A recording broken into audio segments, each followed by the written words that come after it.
Hello and good morning everyone. आज हम discuss करेंगे 5 मिनट इस शो में। इससे पहले ये क्लास हमने पूरी डिटेल अपने अपने यूट्यूब चैनल पे डाल चुके हैं, लेकिन इसको हम 5 मिनट के अंदर जो भी इंपॉर्टेंट 10 क्वेश्चन है, 10 MCQs हैं 27 फरवरी को, उसको एक एक करके डिस्कस करेंगे। उससे पहले बात करें तो हमारा एक प्रीवियस क्वेश्चन है जो एशियन शूटिंग चैंपियनशिप 2026 से रिलेटेड है, और जो मेघना सज्जनार है उन्होंने किस स्पर्धा में कांस्य पदक जीता। तो इसका आंसर आप कमेंट बॉक्स में जरूर दिए जाएगा, ठीक है। आज का पहला क्वेश्चन है कि CBDC based food subsidy distribution pilot किस यूटी में, किस यूनियन टेरिटरी में लॉन्च की जा रही है। तो इसका सही आंसर आपका option number C, Puducherry. CBDC क्या होता है? CB central bank direct digital currency होता है। क्या होता है? CBDC central bank digital currency. और सेंट्रल बैंक कौन सा? आपका आरबीआई। तो आरबीआई की स्थापना कब हुई थी? 1 अप्रैल 1935 को हुई थी। और ये किस स्कीम के तहत इसको फायदा मिलेगा? तो प्रधानमंत्री गरीब अन्न गरीब कल्याण अन्न योजना के तहत, ठीक है।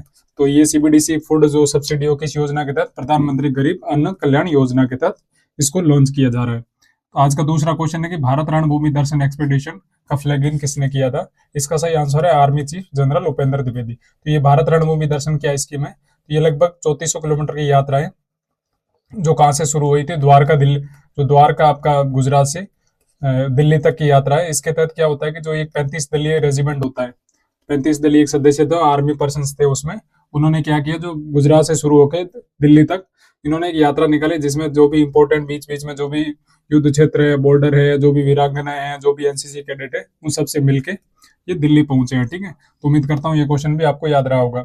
अगला क्वेश्चन है जो कल्लारी लीप अभ्यास का संचालन कहाँ पे किया गया? इसका संचालन किया गया था दक्षिणी जो सदन वायु कमांड है, एयर कमांड द्वारा किया गया था। तो इसका उद्देश्य क्या था? इसका उद्देश्य था जो भी इंपॉर्टेंट जो भी नेवल से रिलेटेड है, जो नेवी के इंपॉर्टेंट किस तरह से एजुकेशन किया जा सकता है। तो इसमें सबसे इंपॉर्टेंट भाग लिया था तटरक्षक बल प्लस एएफएसडीओ ने। किसने? एएफएसडीओ। ये कहाँ पे आयोजित होगी?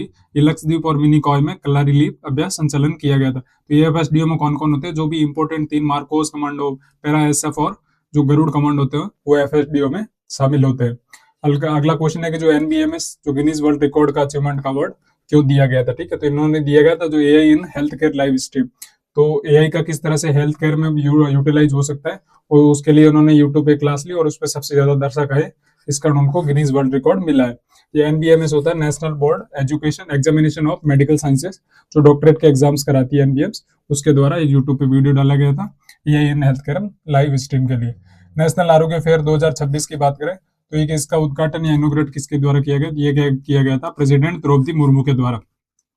ये कहाँ पे किया गया? ये किया गया शिवगांव महाराष्ट्र में, शिवगांव और महाराष्ट्र में। और इस आरोग्य फेयर का आयोजन किसने करा है? मिनिस्ट्री ऑफ आयुष ने। तो आपसे क्वेश्चन रहेगा मिनिस्टर ऑफ आयुष कौन है, ठीक है। तो ये आंसर जरूर कमेंट बॉक्स में आप दीजिएगा।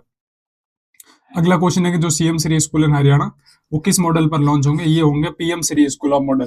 तो पीएम श्री स्कूल मॉडल क्या है? उसके तहत आधुनिक क्लासेस रूम होगी, आधुनिक मतलब अच्छे शिक्षित टीचर होंगे और पूरा एक वेल इंफ्रास्ट्रक्चर होगा। तो उसी बेस पे हरियाणा ये सीबीएसई मोड पर कुछ स्कूल लॉन्च करने जा रही है जिसका नाम क्या है? सीएम श्री स्कूल से। और इसमें 25% आरक्षण भी मिलेगा जो भी ईडब्ल्यूएस और ओबीसी के कैंडिडेट है उनको भी। इंडिया जीरो प्राइज इनिशिएटिव में टोटल कॉर्पस मतलब टोटल कितनी अमाउंट है? तो इसका सही आंसर है आपका 5 करोड़। और इसमें 3 1 करोड़ का 3 इंपॉर्टेंट अवार्ड्स हैं। ये किस लिए लॉन्च किया गया? जीरो प्राइस किसके किसके रिलेटेड है? ये पॉल्यूशन को कम करने के लिए। और कौन से पॉल्यूशन?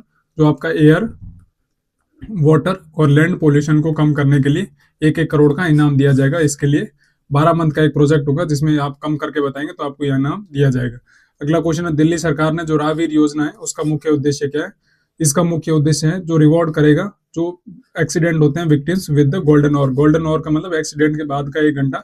उसके तहत आप यदि इसकी मदद करते हैं तो दिल्ली गवर्नमेंट आपको 25,000 रुपए देगी और साथ में आपको एक जो सर्टिफिकेट भी देगी कि आपने ये अच्छा काम किया। और एक और चीज इसमें शामिल थी कि जो 10 टॉप 10 होंगे, टॉप 10 जो इस योजना के अंतर्गत आएंगे उनको 1 लाख रुपए की राशि भी दी जाएगी, ठीक है। तो उम्मीद करते हैं ये क्वेश्चन भी याद रहेगा। राहवीर योजना कहाँ की है? दिल्ली की। अगला क्वेश्चन है कि honours from Israel and Palestine. अब इंडिया को जो प्रधानमंत्री नरेंद्र मोदी है ये अभी किस यात्रा पे थे? इजराइल यात्रा पे थे। उनको अभी एक हाल ही में अवार्ड दिया गया था।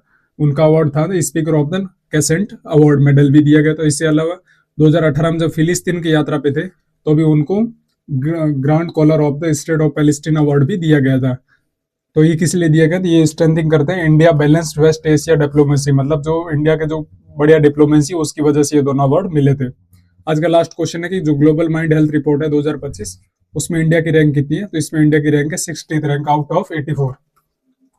84 में से 60 रैंक है, और ये अपने आप में एक बहुत अच्छी एज नहीं है, मतलब अच्छी रैंक नहीं है। तो इंडिया से जो यंग और किस एज ग्रुप का है, ये 18 से 34 वर्ष की रैंक है, 18 से 34 वर्ष की है।